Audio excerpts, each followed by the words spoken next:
नमस्कार, मी सुरेखा आणि आपण पाहतात तारा न्यूज। राज्यात शिक्षक पात्रता परीक्षा अर्थातच टीएटी सक्तीच्या निर्णयावरून मोठं वादळ उठलं असतानाच आता एक महत्त्वाची आणि दिलासादायक घडामोड समोर येतेय। गेल्या काही वर्षापासून हजारो जुन्या शिक्षकांच्या नोकऱ्यांवर एक प्रकारची अनिश्चितता होती। टीएटी उत्तीर्ण होणं बंधनकारक केल्यामुळे 20 ते 25 वर्ष सेवा केलेल्या अनुभवी शिक्षकांनाही नव्याने परीक्षा द्यावी लागणार का, हा मोठा प्रश्न निर्माण झाला होता।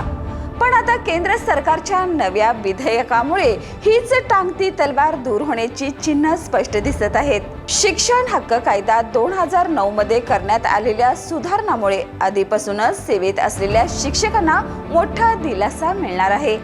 नवीन तरतुदीनुसार ज्या शिक्षकांची नियुक्ती जुन्या नियमानुसार झाली आहे त्यांना आता टीएटी किंवा तत्सम नवीन पात्रता बंधनकारक राहणार नाही। म्हणजेच अनुभवावर उभ्या असलेल्या शिक्षकांना आता पुन्हा पात्रतेच्या कसोटीवर उभं केले जाणार नाही।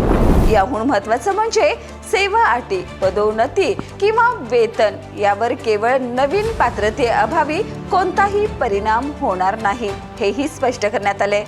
हा निर्णय केवळ प्रशासकीय नाही तर तो एक प्रकारे अनुभवी शिक्षकांच्या योगदानाचा सन्मान मानला जातोय। दरम्यान या मुद्द्यावर राजकीय पातळीवरही हालचाली वाढल्या होत्या।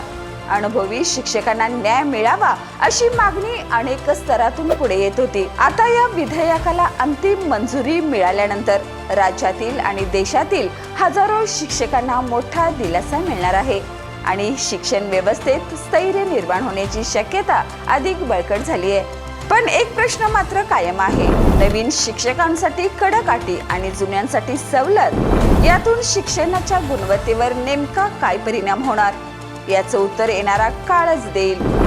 या आणि अशाच ताज्या अपडेटसाठी पाहत रहा तारा न्यूज।